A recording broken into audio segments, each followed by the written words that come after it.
Hey guys, welcome back to the Ghost and Friends YouTube channel, also airing on X. Thank you guys for tuning in and being here. Welcome to our Texas A&M rival guest, Mr. Drew, Texas A&M University, here for the second time. How are we doing, Drew? Doing great, man. Doing great. Thanks for having me again. I'm excited to talk football, man. We're in the full swing of it. Did you hear me call you guys a rival? You know, saying that out loud. I know there's like a 1% of the Twitter troll fan base out there that's like, no, they're not a rival. It's only Oklahoma. So just acknowledging. Yeah. I mean, I hate you, man. It's all good. I hate you, and it's a healthy hatred. It's just how it works. But we're able to talk now because we actually play each other, so it's a little bit more camaraderie going on in the rivalry now, which I like. Yeah, absolutely. I mean, if we were to talk 3 years ago, it was going to be about Kyle Lang versus Robert Barron's tweet, and so yeah, right. As Chance said, the rival. Thanks for tuning in, Mr. Bitters. It's about time you made an appearance on this channel, Chance. But James Ellis, how we doing, sir? Don't recognize that name. So thanks for coming in and seeing Drew. But yeah, man, ton to talk about with Texas A&M. A lot of people kind of wrote you guys off after a Notre Dame loss, which is silly. It's a tough opening game, new regime in College Station under Coach Elko. How you feeling, man? You're 2-0 in the SEC. You've won some games that you're probably supposed to win. Now at the same time, they weren't necessarily pretty. But you found a way to get wins, and that's all that matters. So just overall, we'll quit real quick before we kind of break down any particular game or look forward to any particular game. What are your overall feelings at the moment as you woke up on this Tuesday? Well, what were you thinking?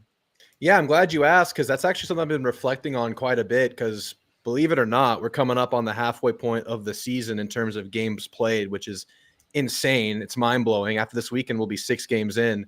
Yeah. But yeah, man, I think given different expectations on the year, if it wasn't a year one, I feel a little different right now, because you're right. Things haven't been pretty. But given, the loss to Notre Dame and just finding a way to survive over the last 4 games, I feel pretty good. I feel pretty energized, man.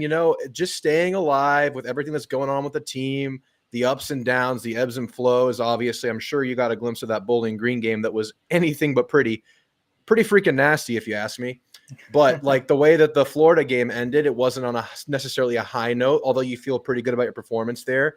It left you wondering, like, what's the long-term trajectory of the defense and all that stuff. And just the ability to stay alive while you're still improving week to week, it just presents a major opportunity, man. It means, you still have something to fight for while you're figuring things out. And the Arkansas game obviously was another case of this, right? It wasn't a pretty 4-quarter offensive game for A&M. It really wasn't. You had a couple of good moments in the game, but really through 4 games, haven't put a full game together on either side of the football. We feel pretty good about the defensive performance we're coming off of.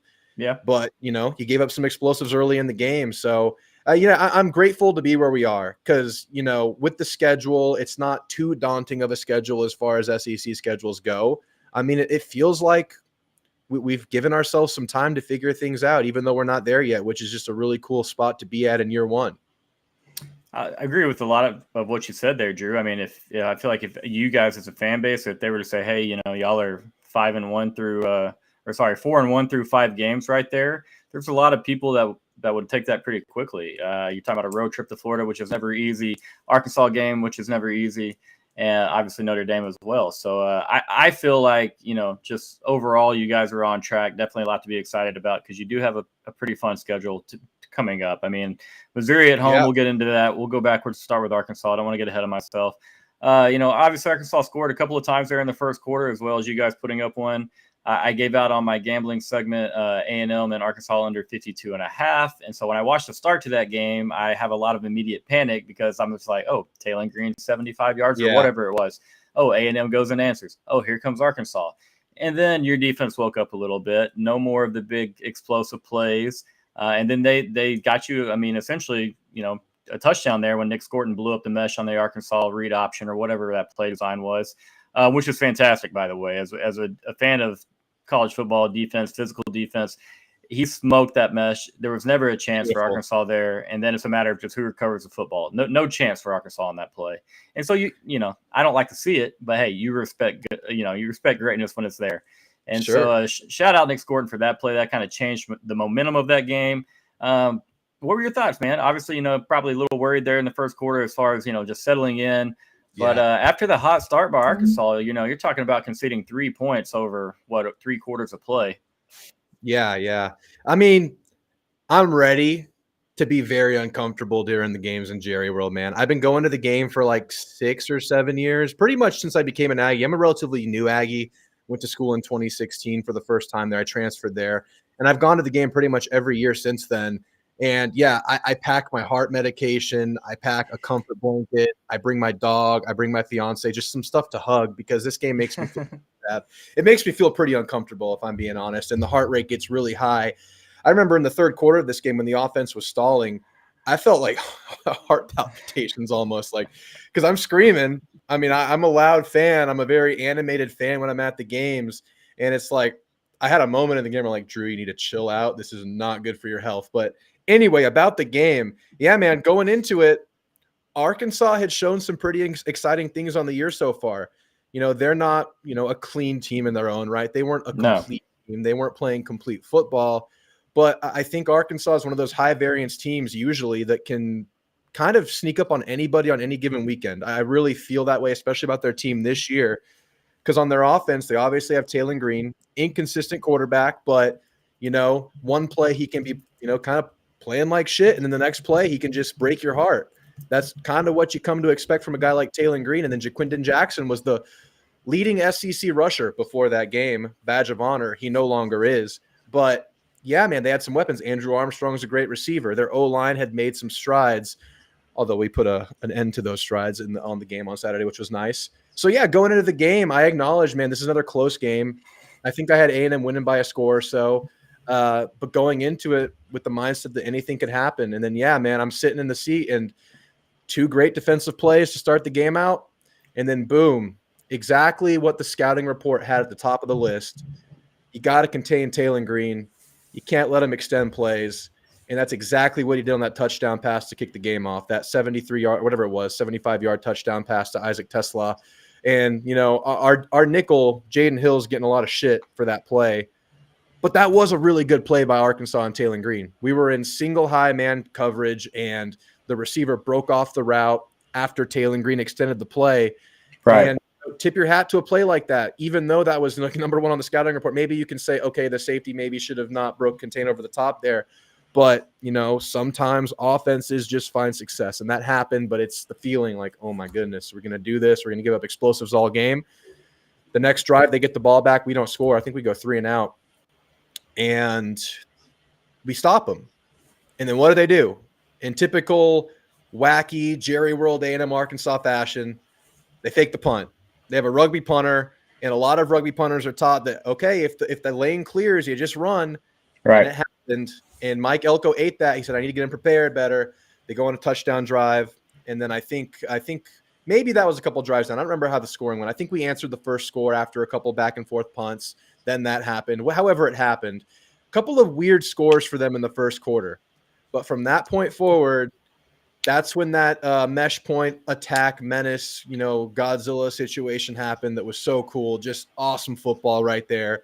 You know, read off Scorton or Shamar Stewart at your own risk, teams, especially with those slow developing read plays that Arkansas was running, because we blew up about 3 or 4 of those plays on the game. Or there were also plays where, you know, they gave the quarterback the defensive end, you know, get the ball out before he gets to you. And he was getting smashed on those plays. Scorton, even if he got the ball out, it wasn't accurate because Scorton was just bodying him, or Stewart was just bodying him. And the defensive line finally put together a performance that we kind of envisioned for the team on the year. Now, they weren't bad by any means the first 4 games or whatever it was. Yeah, 4 games. They were just playing against teams that weren't willing to drop back and say, okay, quarterback, we trust you. Go make plays. Teams weren't forcing their O-line to hold their water, and Arkansas did that. Arkansas, you know, tested the defensive line, and the D-line passed the test, and that was probably the story of the game. But I also thought the rest of the defense took strides this game versus Bowling Green. Gave up too many explosives. And outside of that early, barrage we got, they really contained that stuff. The 5-star transfer Des Ricks out of Alabama, he started this game. He was the team named player of the week defensively for the team, just in the nick of time, because you got Luther Burden coming to town next week. Will Lee doing his thing. Will Lee, he's becoming that NFL prospect that a lot of guys thought he could become, and we're seeing it before our eyes. He's had such a good season. He really stamped that in against Andrew Armstrong in this receiver core. Linebackers played better, still some stuff to clean up, but a lot better this game. All the defensive trends going in the right direction. And I'm with you, man. I got to appreciate great defensive line, whichever team it's happening. I mean, if Texas is blowing some plays up, I'll acknowledge the football is cool. Like, if I'm seeing cool football, we're going to acknowledge that. So I appreciate you saying that. And then, I mean, I don't know. I guess I'll get your opinion first, because I've been talking for a while of what you made of A&M's offensive performance that game. No, man, you're great. It's like I said, this show's all about you, for you guys in here because of Drew on representing Drew's YouTube channel. Thank you for being here. Yes, I am the ghost of Texas football on Twitter. It kind of sounds really weird to say out loud. I hope Drew will back me up on this. I do talk fairly about the Sooners, about the Aggies, LSU, everybody but Baylor, pretty much, to be honest with you. Anybody but them. Baylor, you guys throw a like here on the video for Drew, run that likes up, and subscribe to the channel. I'm talking about the Aggies at least once on here with an Aggie guest every week. And like I said, I'm pretty fair most of the time. I will make my jokes, when you fall on your face. Like, we all fall on our face. I expect you to make your jokes when we fall on our face. So thick-skinned, but let's have some fun. Throw some likes on the video, subscribe to the channel, check it out. Shows daily, not always Texas stuff. Got all types of content in there. But let me talk about your offense a little bit. I mean, Marcel eventually is just, for me, is, I played quarterback and I love to throw the ball deep. He's close on some deep balls, man. And eventually, connecting on that's going to do a lot for the run game, obviously, because, safeties eventually have to honor the deep shots. And I think that's the next, I think I saw you tweet about that. And it is, the next level to kind of unlocking your offense. And so for what you're working with, teams are kind of going to come down and make you play in a box at the moment. And I mean, I like the run game, especially for the injuries that you had, a lot of carries, not a huge yards per average or anything. Not as bad as Arkansas's, but right. That's the kind of game that y'all can play and beat them in. And it doesn't matter. Like, y'all didn't want to play a shootout with Arkansas. You know what I mean? I don't think you want to see a ton of Taylon Green out there, even though you handled him really, really well in the last 3 quarters. I still like Marcel, man. I still think he's growing. It's going to take some time. It's still a new system. You got injuries everywhere. So even as a rival, I'm not so quick to jump on and hate on him when there are some struggles, because the numbers aren't really impressive. I mean, 11 for 22, I think is what it was. Yards per attempt aren't crazy or anything, but I mean, I like the game. You can see that he is growing up a little bit, and it's an Aggie offense that, as a whole, there's just a lot of new there and a lot of inexperience with the system. It takes time. And so considering some of the teams that you've already played, considering you've already played 2 conference games in Notre Dame, I think you're okay with where you're headed, man. But I of course, I'm going to have the Marcel and Connor question later in the show. I don't know. We talked about it a little bit already, but the last time we talked, man, was right before the Florida and A&M game. And we kind of talked about this situation, like, what if Marcel goes in there and wins these games that your defense should play very well in, between Florida and Auburn. Wouldn't really worry about Bowling Green at the time, but outside of big plays, man, the defense they're really balling. It's just there's an explosive play in there, and there wasn't much in the first half of Bowling Green, and then bang, at third quarter it happened a couple times. So it's not like it's it's limited to the first quarter, limited to the third. I mean, like, it just kind of happens a couple times a game. And so they figured those things out, which they'll continue to get, obviously more experience under Elko, which some of them already have experience under Elko.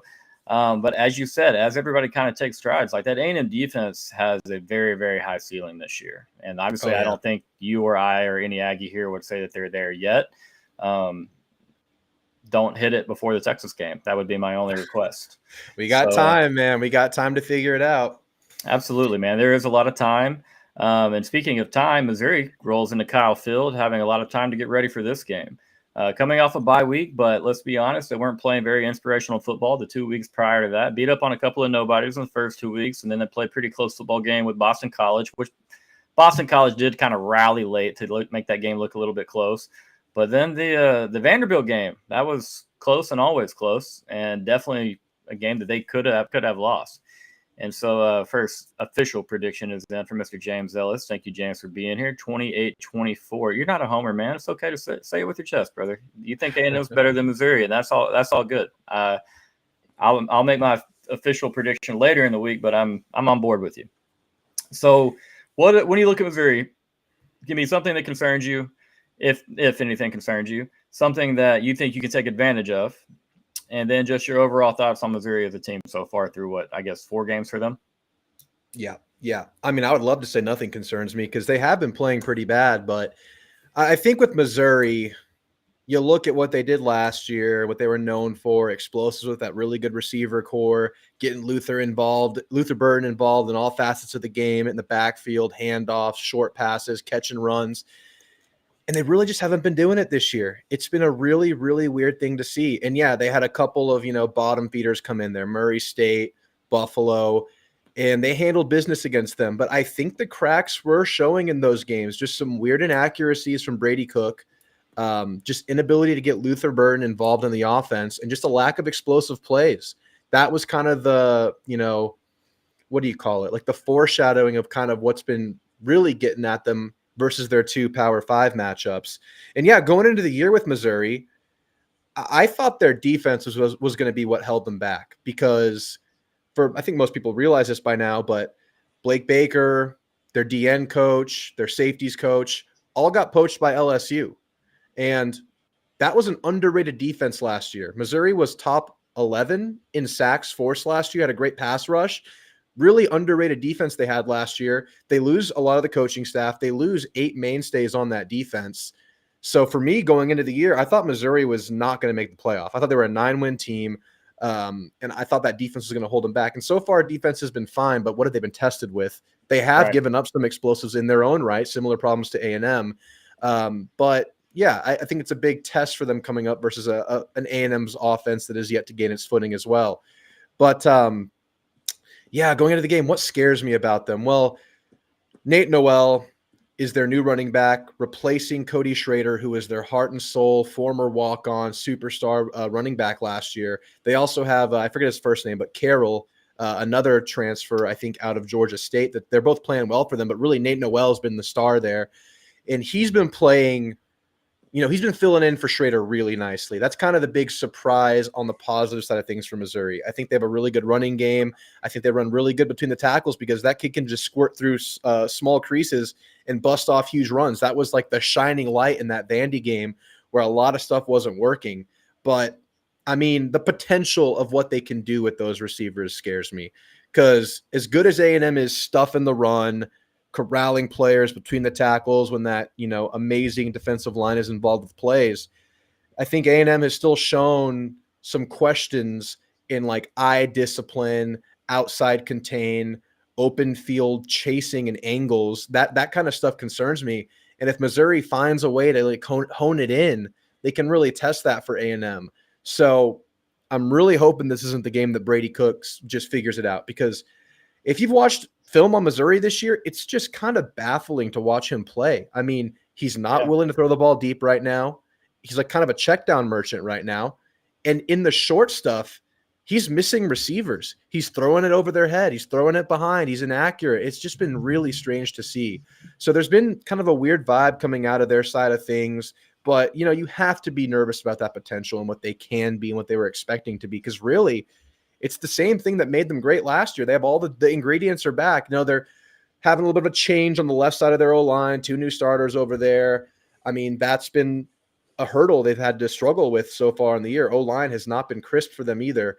So what I'm looking at is kind of just not letting them settle in this game. They had that bye week. They're going to be better than what they were before.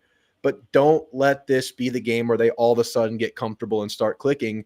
And I have faith in A&M's defensive line to really kind of stamp that in. That's what I'm looking at right there when they have the ball. So, yeah, I mean, I was never the highest on Missouri, but I did call this game in my preseason predictions a loss for A&M because of where it fell on the schedule, because of where I thought Missouri would be versus where A&M is. And maybe A&M's not clicking offensively as I hoped they would be. Missouri's not either. So that kind of brings us back to the middle. And I just dropped my preview video, and I have A&M winning this game. I think that's more than fair, to be honest with you. I don't know if Brady Cook is injured. I've heard a couple things about that, but I haven't seen anything that would confirm nor deny anything, to be honest. But something's different. That offense does not have the explosiveness that it did a year ago, and you still have Theo Weiss and you have Luther Burden out there. A lot of people considered them to be the best 1-2 punch in the country at the position coming into the season. And not saying that they're not uber talented. They're just not getting the ball in the same type of way they were last year. They're not attacking downfield. And yeah, it's kind of weird to watch. It feels like something is going on there. Now, I wonder, I'll interrupt you for a second because I'm trying to brainstorm like what it could be over there. I mean, is it because they're well scouted now? Is it because that people know what makes them click? Are people able to just take it away? Because I've noticed people are conceding a little bit of run to them and really dropping deep back and just preventing those explosives with them. I saw Vandy doing that a lot, just some deep high safety stuff. And they're still running their deep routes against that, just kind of, I guess, wait until it hits, but it's not hitting. I wonder if they're just well scouted now and they kind of took the country by storm last year a little bit. I'm wondering if that's playing into it. And it's funny. I've heard a lot of people bring up I mean, is he hurt? I mean, is he okay? What's he going through? Is he going through a breakup? Like what's happening with Brady Cook, man? It's strange. It is strange. And, if they come out in this, and now it's going to be against a tough A&M defense, but if they look the way that they did against Vanderbilt, I mean, I'll have more major question marks about Missouri and Brady Cook because, I mean, that offense looks very, very different. Yeah, two new starters at the left side of the offensive line, very important over there. But I just assumed, that they would continue clicking and that we'd be much more worried about their defense. And so offensively versus for you guys, is there something you think you guys can do well? Do you think you can run the ball on Missouri's front? Because to me, it really feels like they'll probably really sell out, man. Just absolutely sell out. Try to limit the run game, create some negative plays. Try to maybe knock off Marcel before he gets going, with his legs. Yeah. Not let him break the line of scrimmage with his legs is what I kind of mean. They'll try to attack you guys. That's just knowing what I've seen on film from A&M. That's how I would play with their defense. Marcel might have to hit a couple passes, but hey, Noah Thomas showed up last week in a big way. So he had over 100, right, in a touchdown. He had over 100 and a touchdown. Yeah, back-to-back good games. I think he has 11 receptions over the last 2 games. Best trend we've seen out of a receiver all year. So hopefully they build on that. Yeah. But I'm curious. What do you think? What's the matchup's going to look like for A&M against that defense? Because right now I think I'd say you guys probably have the upper hand versus the Missouri offense from things I've seen. I mean, your D line is pretty dang explosive, and we've seen a lot of issues with their offensive line, including a lot of penalties.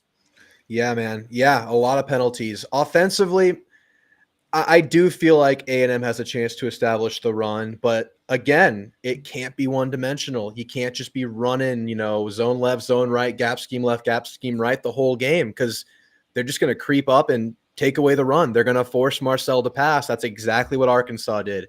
And we got a lot of complaints in that game about the play calling, and I get it, but A&M, what they were doing was a lot of people look at 1st and 10 right now in modern football as a passing down, and A&M was doing just that. They were taking their shots on 1st and 10 versus Arkansas, and like you were getting at earlier, we just weren't hitting. Now, what I did like in that Arkansas game is, as opposed to the Bowling Green game, Reed was actually seeing the matchups and throwing them, albeit not accurately at times, but he was at least getting the ball. There were several one-on-one opportunities Reed threw the ball up to. Several, I mean, this is my bias coming in, but several questionable non-PI calls that got thrown up. I mean, there was one to Noah Thomas where he got knocked to the ground. They called it uncatchable, but damn, if he's on the ground, of course it's uncatchable. He's not running the last 5 yards to get close to that ball anyway. He was getting the ball up, and you're going to have to do that again against this defense because I fully agree with you. They're going to sell out for the run. They're going to bring that box safety in. They're going to be playing really tight to the line of scrimmage. You're going to see 7 guys in that box. They're going to try to take that run away, and you have to punish it. I don't think I'm not high on their defense, but I will say after watching the film, Their D-line is pretty nasty, especially on the interior. They have a transfer out of Florida, I think. They have a couple guys back. Johnny Walker was one of their better rush guys last year. He's back. They have some big bruisers inside, and they'll have some success against our offensive line. I thought Arkansas actually had a pretty good front seven in terms of stuffing the run. They got some big-ass bodies in there. Obviously, Landon Jackson's a freak. I mean, that dude's like 6'7", 280, good player. They've been together a while. And, they had the upper hand in the matchup for a couple quarters there in the middle of the game. Second and third quarter, we didn't get a lot going in the running game. In the fourth quarter, whatever happened, whatever adjustments they made, or if they were just the fresher team, whatever it was, they did get it going there. So it shows that A&M's O-line that's been, just blowing our expectations out of the water so far in the year in every facet. It's not invincible. It's not perfect. I think teams can match up against it. I look for A&M to pick up where they left off in that fourth quarter and not regress to whatever was going wrong early in that game. But maybe it was just a decent front seven for Arkansas that was winning their share of matchups. So you compare the two. I would actually say that I think Arkansas has a better front seven than Missouri. So I do look at A&M to win the offensive line versus their front seven matchup. But you got to do it, man. I mean, we saw 2 quarters, like I said, of deficient play last week, couple busts. It's going to be important to just be a lot cleaner this week and then connect on some of those shot plays you're going to take. Also, we're 3 starts into to Marcel Reed now. Colin Klein's getting a better feel for him. I mean, I've been making this point a lot online lately because I think Marcel, amongst Aggies, probably gets a little bit more criticism than he does from a national perspective. We can talk about that later, too. That's a whole discussion. But you got to realize under Colin Klein, everything's fairly new, right? He got here in spring. That's kind of the extent of the reps we've been taking under him. It's been Connor the whole time. Connor took the spring reps. Connor did summer workouts as the one. Connor was the one during camp. So Marcel is just now kind of getting into things. So as important as it is for Marcel to figure it out, this coaching staff is also learning what makes him tick. What are the best looks to get him going in the game? So right. I look for that to just further mold itself in this game as well. And yeah, I just think you got to hit some deep shots because they showed they were susceptible to deep shots against Vandy. And that is very much a running team. That's almost like a Army-Navy running team that Vandy's running over there. I mean, it's like option. It's like all zone reads, quarterback runs. But even Vandy had some shot plays over the heads of their secondary. So you got to make them pay there. You have to keep them honest like you were getting at earlier. Well, that's the thing is that anyone that's stacking a box, like, you're going to be susceptible to a deep shot at times. And I don't care who you are. There will be a time where somebody gets open. And it's just, does the offense capitalize and make them pay the maximum price, and just pick up the big plays? And, yeah, I mean, Marcel's got a big arm, it's not to worry. And so you just got to hit a guy, hit a couple guys. That'd probably make a lot of Aggies really happy. But the way I see it is he'll go 0 for the next 48 on throws over 20 yards. And then when we see you guys in November, he'll be like 7 of 8 for 220 just on those throws alone. So I've already played that sick scenario out in my twisted mind. Don't you worry, buddy. But yeah, that's if it's Marcel, though. That's if it's Marcel. What if Connor comes back, man? I really don't know where they're going to go with it. I really don't know when Connor's healthy at this point. Yeah, I mean, I don't know. I know you're not going to really speculate on that. If Marcel continues to win, I don't feel like you can pull him. It becomes really difficult. Now, at the same time, I'm not saying that doesn't mean you can't have a pretty short leash, because if he continues to win, what are you doing? You're throwing yourself into a playoff picture. You know what I mean? Your game with LSU, your game with Texas, begin to mean a whole lot. And all the games, obviously, but you know what I mean. But so it is a weird situation, not a weird situation, probably fun situation for you guys to be in. You're still 4-1. Connor's getting healthy, Marcel's getting reps. It's not exactly what's going on with us over in Austin, but somewhat similar. Like we'd love to have Quinn right now, but at the same time, it's been really fun watching Arch for 3 weeks. And so yeah. But we got one in agreement, and it's tough, man. I'm not a coach, not anymore. I don't know what you guys would do. Yeah, I guess I'll give you my take since we're here, and I'll just put the speculation cap on. Why not? I mean, all right. So since the Florida game, I've been under the mindset that Reed has a chance to win it based on just the opportunity he has. And he has won 3 games in a row. But I think that we are so deficient in the passing game right now. If things don't progress, even if we're scrounging out wins, I think you still give Connor a look. That's where I am right now. Because if you look at how the Arkansas game went, and differently in the couple games prior, but in this particular game, when the Aggie offense was at its best, it wasn't on the heels of a Marcel Reed rushing attack. It didn't really have to do with that. A&M has shown they're a really good running team. Le'Veon Moss is currently the third leading rusher in the SEC. You have more than serviceable backups behind him. And, maybe Reed can give you some stuff scrambling, but I know Connor doesn't have the wheels that Reed does, but Connor's liable to scramble for a 3rd and 6 first down. He's done it time and time again. He can get that done. It's not like you're a fish out of water when you need Connor to go scramble if the middle of the field kind of vacates and the defenders turn their back to the quarterback. Connor can get that done. Where I think A&M is just so lacking right now, and we've been talking about it, is just pocket passing, man. It's just passing, dropping back, reading defenses, and finding guys. And I think A&M has enough in the running game right now to where Connor doesn't really make you that much more one-dimensional. I feel I've been listening to a lot of national takes on this game and A&M as a team, and I like Marcel. I don't want this to turn into a Marcel hate fest or anything like that. I really like Marcel. He's the quarterback of the future. Whether he starts the rest of the year or not, these reps are paying dividends for the future of A&M and for Marcel Reed himself. He also has a great mindset, great parents, father's a coach. All that stuff is true. Limits turnovers, good dude. But I still lean 100% to a 100% healthy Connor Wigman if he's available. If he's available at 100% this week, I think you give Connor the look. And if it doesn't work out, you can always just say, hey, that shoulder's flaring up, and we'll throw Reed back in there. I know that's not a great way to approach a game, but I just think this offense is begging for a passing game. I think the receivers are better than a lot of people think. I think the receivers have been getting separation these last few games. I think there have been a lot of opportunities that Marcel's just missed, and maybe he hits them a few weeks down the road.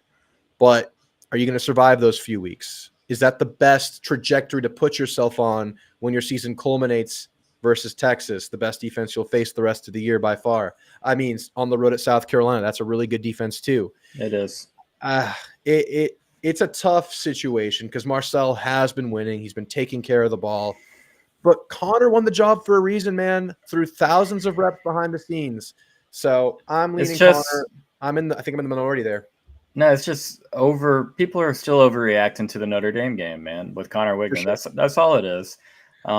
He looked awful, and you can call it how it is and still say, hey, he's had much better days. That's not who he is. I'm still treating that as an outlier the same thing we said, both of us said when we talked before Florida. I like what Marcel's doing strictly because I like what he brings in the run game and the fact that you have to honor that. But at the same time, it's not a Connor, a hate Connor, hate Marcel thing. It's not what it is. You think Connor might be a little bit higher of a ceiling for this Aggie offense, and that's probably the best opinion, to be honest. He's looked really good, and not like he's played a crazy amount of games or anything, but we have short memories, we're impressionable, we're reactionary, and that's the last thing a lot of us think about with Connor is the Notre Dame game. Tough. Yeah, it was a bad game, man. Get healthy, though, so that we can have a legit discussion about it and see if he gets another shot to get out there. I haven't seen this name in a while. Welcome back to the channel. Long time no see. And, whoa, I don't think that's right. I don't think it would destroy the confidence, in my opinion. I think if you're a team player and Connor was the guy, Connor had one bad game, you've seen football forever if you're Marcel Reed. You understand a bad game doesn't define one player. You want to hear something? Sorry. No, go ahead. No, you got it, Drew. I mean, on that comment right there, I get that mindset in the transfer portal era of football, but I will say Marcel Reed has a great mindset, man, and that's because his dad is a former coach, and his dad actually was interviewed a few weeks ago and straight up said, you don't lose a job by getting hurt. I mean, we're ready for whatever happens. We're ready for when Connor comes back, he goes back in. This is a close-knit group. I think Reed understood that, and Reed, much like, I don't mean to compare them exactly, but much like Arch Manning going to Texas, knowing Quinn was the guy, when Reed came to A&M, he knew there was a 5-star future of the program, only a year older than him in the program. I mean, he understood that. That was a factor when he made his initial decision, and it still is a factor today. And it shows you're obviously just a play away. It takes an injury for you to get out there. But I wouldn't think that Reed is that personality group right now. That's not where I would lean, but that's always a possibility. I'm with you. You know, like you just said, it's one play away. And the good players that, you know, like they're going to sit there and prepare like they're going to get ready to play a game that day. And so I think, long story short, Tipton, I don't think it'd be an issue. Don't worry about it like that. That doesn't seem the type of guy, player, person that Marcel Reed is. This is a big point, Randy.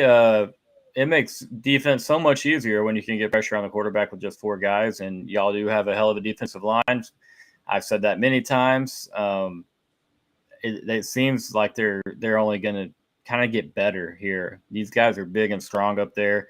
As we get later and further into the year, some of these SEC offenses that are really struggling with offensive line issues, you guys could, I hate to say it, man, but y'all could really feast with that defensive line. Y'all don't really need a lot of help bringing 5, bringing 6. If you don't have to do that against Missouri, and those extra DBs and backers can just help with Luther Burden, Theo Weiss, and Nate Noel, you know, I mean, that goes a really long ways, of course, and that's a luxury that y'all have had here in the last 15 years with some incredible pass rushers. And my school over there for about a 5-year period, we could have sent 15 players on one snap and still not got to the quarterback. And so I have been a little bit envious of the A&M defensive line prowess that you guys have shown over the last 15 years or so, starting with Miles and continuing on with Vaughn rather, and continuing on with a long list of guys. And so respect to you guys for that. Y'all always seem nowadays to have some elite pass rushing edge players.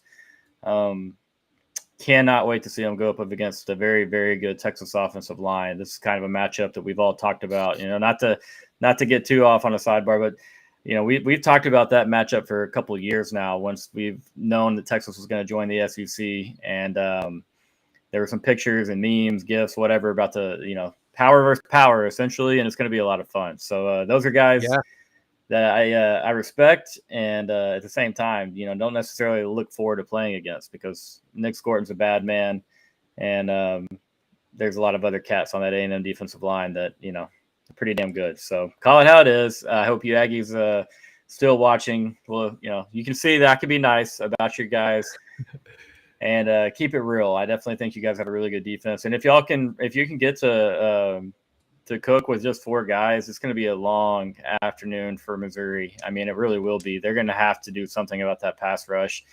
What do you think, offensive line? How does Missouri's O-line stack up to Arkansas's, Drew? Missouri's O-line to Arkansas's. Ooh, that's a tough question, because Arkansas's, I think, played a little bit worse than I would have expected. Arkansas's was also rebuilt in the portal last year, and they were pretty good in their physical matchups, but as far as communication, detecting blitzes, handling twists, that's where they were really deficient, and that showed in the game. Missouri's O-line looks a little soft, man. It looks a little soft. I saw some Vandy tackles just blowing guards back into the backfield. Brady Cook in a collapsing pocket a little bit too often, not necessarily jailbreak pockets, but shrinking pockets a lot. I think A&M can have some success rushing 4, but if you totally vacate that box, like I said, Nate Noel can squirt out of there if they do some kind of spread run. And I think that's kind of when they're at their best running, is when they're running those, not quite the Tennessee spread look, but when they have their 4 wide receiver and they're just going to hand him the ball off inside zone. And he's just got like he's a small frame. Yeah, man. He's exactly right. They like to run the 10 personnel, 1 running back, no tight end, spread you out. Still be able to throw off that play action right there, still run some of their bubble game, their tunnel games and things like that. That's what Missouri wants to do. They don't want to line up with multiple tight ends, anything like that. I mean, I don't know, man. It's hard for me to see them improving that. They did have a bye, man, but they are committing penalty after penalty on offense, giving up sacks. At one point against Boston College, man, they had like a second or third down and 52. They had like a chop block and then a sack and then another penalty. A lot of penalties. And it's just like, for a team that was expected to really contend for a playoff spot, I mean, really expected to, just thought there had been a little tighter, a little bit more tightened up, a little bit more together. Now, let me ask you this, Drew. Do you think this is kind of a Super Bowl? And this is going to sound crazy. And if anyone hears this from Missouri, Maggie Johnson, if you hear this, I love you and I apologize for for the way that this is about to sound. But is this kind of a Super Bowl here for Missouri? Because if you look at the schedule, brother, you've got UMass after this. You've got Auburn going to Columbia. Then you have Alabama. So I guess I should say Alabama. But then you've got Oklahoma, South Carolina, Mississippi State, and Arkansas to end the year. I think y'all are just, a tier better than those teams there. Talking about South Carolina, definitely a lot better than Mississippi State. Obviously, you're better than Arkansas. You're better than Oklahoma. Better than Auburn. This is a huge game for them. I'm sure they sat there on their bye week and were like, hey, if we get past this game, you can't really use this as your mulligans. Then you still have Alabama, Auburn. You can still slip up. It's SEC. You know this better than I, sir. But, they've got to have this one really circled. Like, if we get by this one, they start looking a lot more likely for the playoffs. I don't know. They'd have to improve a lot with their play, because if they've looked the way they have over that first 4 weeks, it doesn't matter if they beat y'all in, a 3-2 game or however it plays out. They just got to improve a lot to make the playoffs, long story short. But, yeah, does it feel that way to you? Their schedule is really kick. Yeah, 100% it does. And it's kind of weird because I feel like you could have said the same thing about Notre Dame, who, has at A&M and then a manageable schedule beyond that. And that's kind of why people are making them the preseason playoff pick that they were. And they ended up slipping. They're on thin margins again. But same thing with Florida. They had A&M, the manageable home opponent. They win that. Maybe they can get to bowl eligibility. Didn't happen. And, that was kind of their Super Bowl too, in a way. Arkansas as well. They got the win versus Auburn. Chance to go 2-0 in SEC play to start their year off strong with Sam Pittman on the hot seat. They have a tough schedule down the stretch, but if they can beat A&M, they can maybe catch a couple more teams and really put a good year together. And it is absolutely, once again, the case for Missouri, I think. Is it must win for Missouri? I think on paper, like you were getting at, it's not. But if they go out and they're sloppy again and they've shown that they haven't made the strides they're trying to make, if you can't beat A&M and you look sloppy versus A&M, I think it makes a lot of those games look a lot different. The Oklahoma game feels different. The South Carolina game feels different. There's a lot less hope in that at Alabama spot. The Arkansas game, high variance team in Arkansas. That's a rivalry. Who knows what would happen? So if they want to make the playoffs, like they were hell-bent on doing this year going into the year, hell yeah, this is their Super Bowl. This is a must-win game. And at the very worst, you lose this game. But A&M made strides. A&M looked good in the game. It was a competitive game. Give yourself some room for improvement going into those other games. At least show progress this game. At least show you're not just drunk like how you started the season. Because you're absolutely right, man. This is such a team that you would think would hit the ground running on a year, right? Like, this is like the dream scenario in college football with, the revolving door that is the sport right now. And they get that whole offensive crew back, and it's been that offensive crew that's just looked so sloppy on the year so far. So major opportunity. Yeah, man, they got to at least play really good. And, like I said, if they play well, A&M takes strides and looks good themselves, I think they can stomach the loss. But if they look sloppy again, they lose the game, it could be trouble. Yeah, and I don't want to speculate because I don't know anything, but I don't think a lot of us feel that Billy Napier will be in Florida next year. Still a lot of losses left on that. A lot of losses left on that schedule. And long story short, what if Drink's got his eye on a different gig right now other than what he's supposed to be looking at in Columbia? That's speculatory. I apologize. But just a scenario to play out in your mind, because that offense does not look the way that anyone thought it would. Inside of Columbia, outside of Columbia, even their rivals, they thought that would, hey, Shaq, I love you, man. I like that we're out here talking this noise. This is what it's about. I love this. This is what we're here for. If you're going to say it with your chest. And plus, I also love Shaq. So I'm with you. Stoops or Drink to Florida. Hey, Stoops is making a damn good case for himself right now. You can say that. And here's the thing about that. What was your reaction, Drew? I was stunned. On our gambling segment that I continue to reference because I'm a degenerate, I went 4-1 on the 5 picks I gave out. The only pick that I lost was Ole Miss. I thought they were going to curb stomp Kentucky. Did that game surprise you? Hell yeah, it did. And, I didn't know if Ole Miss was like this well-oiled machine that everyone thought it was. It was this team that was poised to be one of the tops in the SEC. I was more surprised that Kentucky shut up to bat after that South Carolina game versus Georgia and Ole Miss. I mean, they lost the Georgia game, but they're just getting better. I mean, yeah, Mark Stoops might find himself down in Gainesville this year. I mean, maybe he'll come back to Aggieland and I can kick him out again. Maybe that'll happen. I mean, yeah, he's definitely making a name for himself late in the tenure now. That was super shocking. They were showing that on the big screen at Jerry World when I was shuffling into the game very, very late last minute. So I didn't get to focus on the ending there, but I saw Caden Davis shanked a field goal to win that game or tie that game for Ole Miss. That's the same kicker that shanked a field goal to beat App State a few years ago. So a little bit of, I don't know what to call it. Felt pretty good. Felt pretty good to see Olin go down.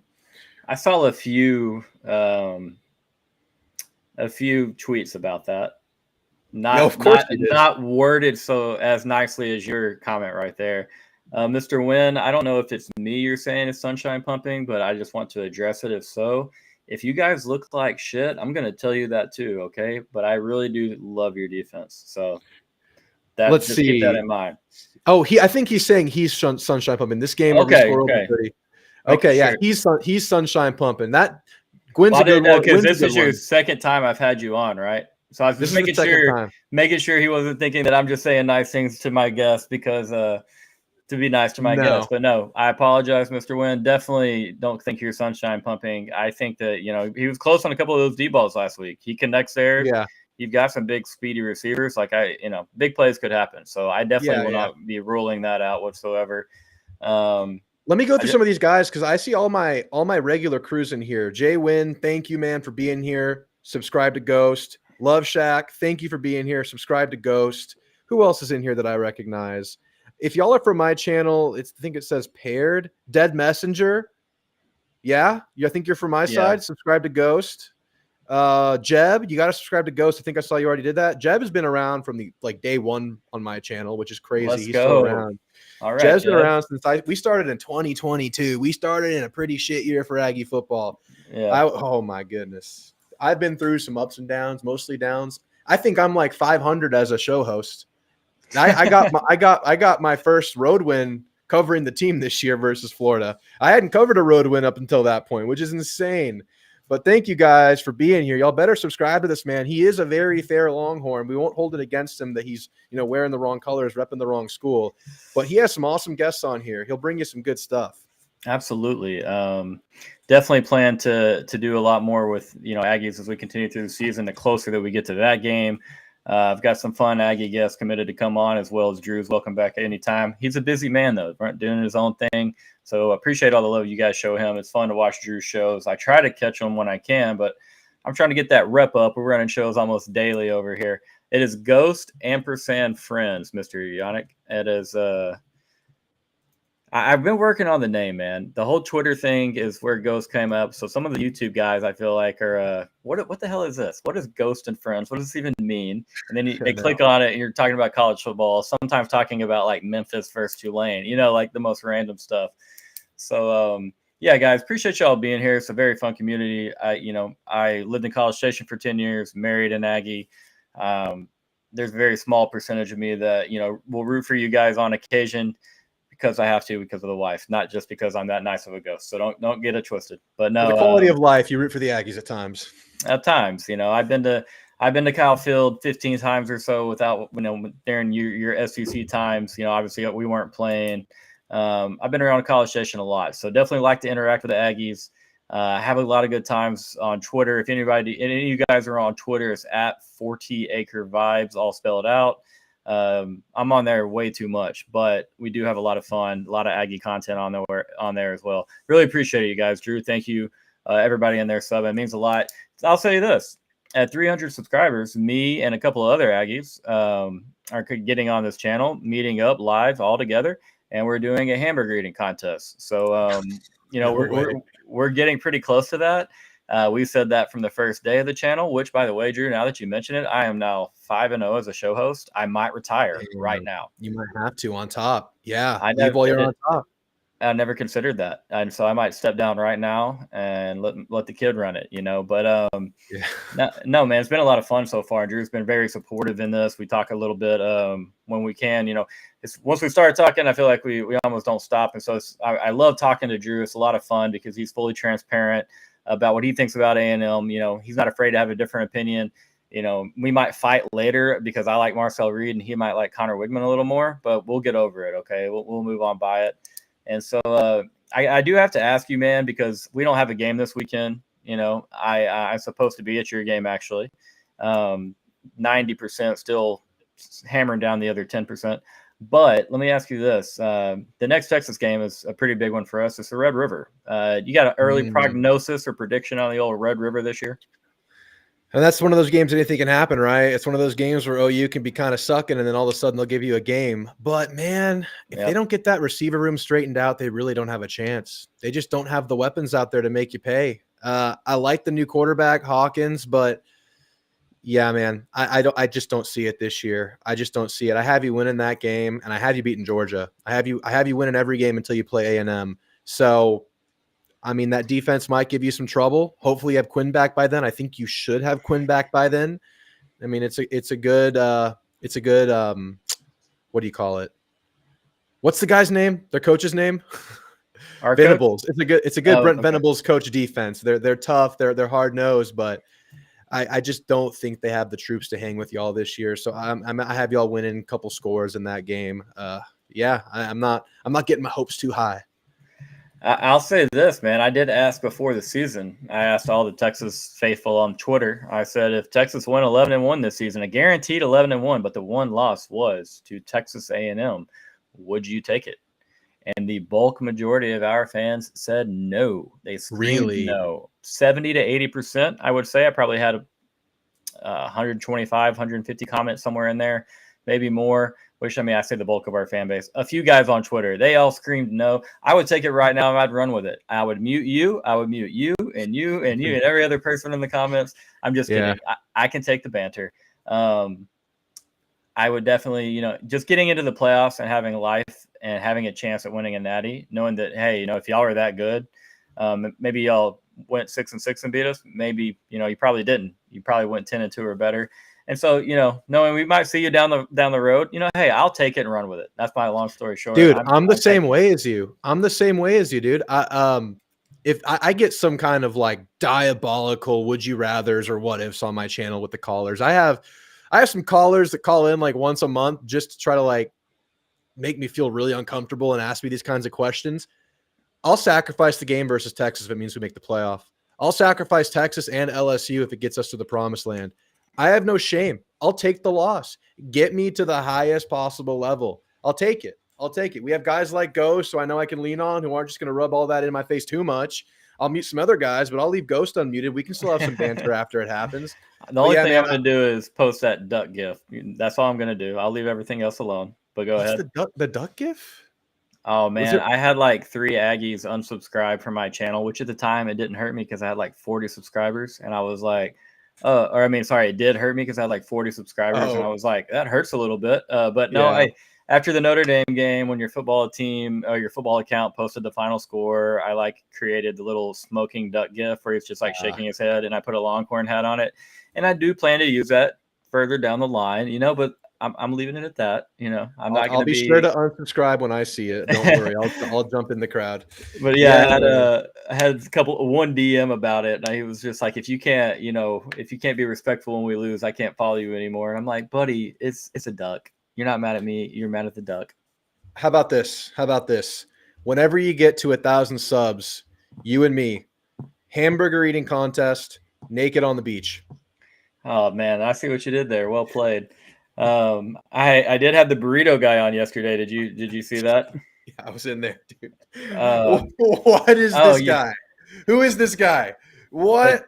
I guess when you don't have to show your face, you can just be whoever the hell you want to be. Burrito guy is on another level. I can't even contend with the burrito guy. He made me confess to my felony on camera. I was telling him, about the beach story, and he's like, "That's a felony, right?" And I'm like, yeah, But good times as college football fans. Take it for what it is. We're gonna talk a little trash. We're gonna take a little naked beach run, eat a hamburger or two along the way. It is what it is. And so I appreciate you having some fun. I think the chat needs you to explain the beach story, because I'm just seeing a bunch of what WTFs right now. That was an inside joke. Are you able to explain it? I can explain it. Yeah, absolutely. I didn't just pull a naked beach scenario out of my ass. There's a burrito in there anyway. I couldn't get that out of there. So the hamburger reference, the hamburgers on the beach, the hamburger reference is from the 300 subs that we just talked about, the competition, me and a few other Aggies. The beach reference is from last year, and I apologize to anybody that heard me tell this story yesterday, but the beach story, last November, Texas played Kansas State at home. We went to overtime after blowing a pretty big lead. Malik Murphy was starting at quarterback. Ghost had extremely low confidence in our ability to win that game in overtime. I'm just going to keep it real. And so I was down at a beach, and for my daughter's birthday, I posted a photo of said beach and said, if Texas wins in overtime, I will streak naked on this beach. And after Texas won in overtime, I had a lot of people telling me, no, the burrito was not me. The burrito was not me. But yeah, I had a lot of people on Twitter telling me that I needed to follow up with it, and I never planned on not following up with it. And so later, when nobody else was around, I did wait until pitch black.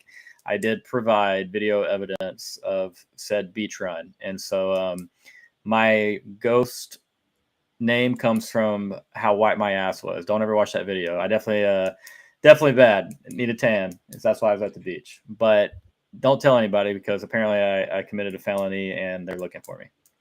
See, the lore is expanding. The ghost lore is expanding before our eyes. The crowd, you're getting more insight. You're getting bits and pieces.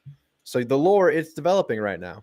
The lore of Ghost. YouTube doesn't know me, and that's the thing. Like, I'm a goofy clown on Twitter. Like, I make a bunch of dumb jokes on Twitter, and I ran naked on the beach one time, and that kind of helped get my account to the point of where it is now, because that post went a lot bigger than I thought it would. That was never the purpose of doing it. I was just like, I'm frustrated with the way the second half went, and this is my way of coping. I'm going to post a funny picture, and sure enough, Texas won that game. The favorite, I didn't show anything. It's just from the back, buddy. It's just my butt. Okay. So no big deal.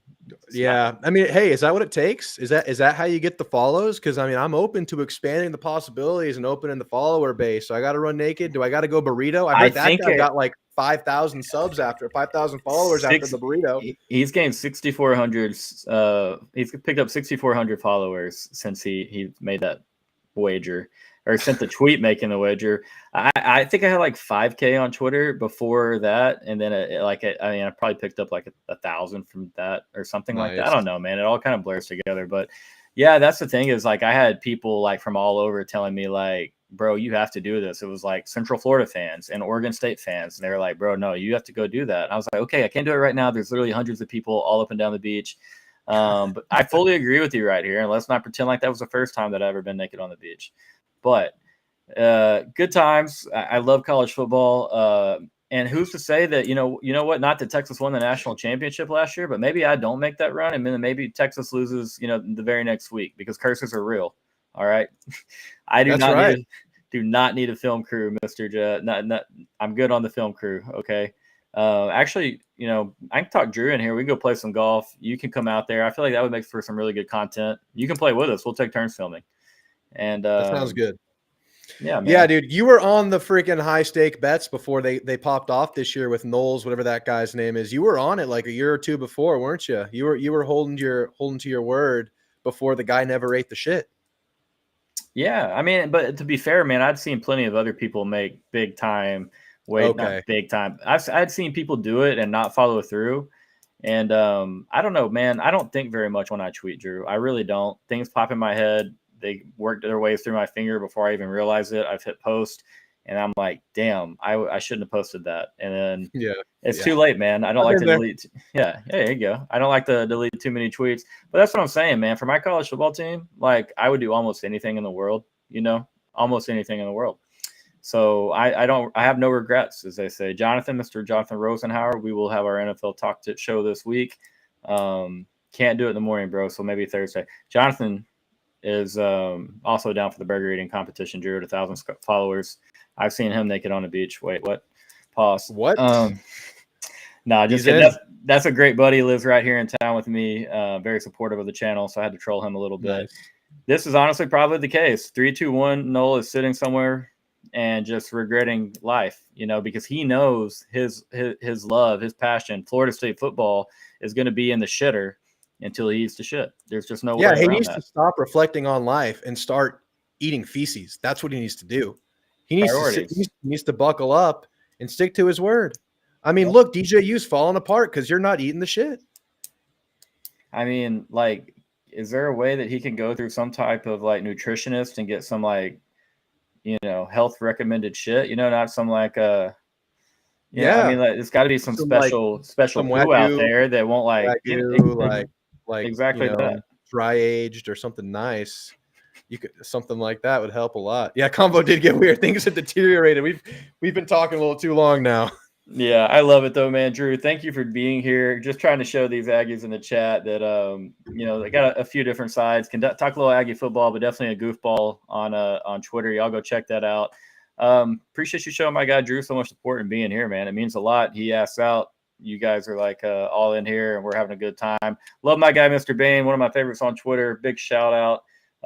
Definitely my top 3 favorite Aggies. Drew, you're right there as well. Can't talk about number 3s. He might be watching. I don't want him to get a big head, but thanks, man. I appreciate you doing this. Good luck to your Aggies against a Missouri team that we're still not sure what they are. So I definitely think that's a game that you guys can go win. I know you have that official prediction. Mine will be pretty similar to yours, I believe. Sounds good, man. Thanks for having me. Hope to do it again soon. And enjoy the bye week. Enjoy the rest because, you're having fun on the year, but it's always stressful. Well, I appreciate that, man. It definitely is nice to go a day without stressing over your own game. Hey, Aggies, if you see a ghost walking around Kyle Field, say what's up, okay? But no, also glad the rivalry's back. Glad that we can do shows like this. Means a lot. Appreciate you guys. Like this video for Drew. Subscribe to the channel. Continue to subscribe to Drew TAMU on YouTube.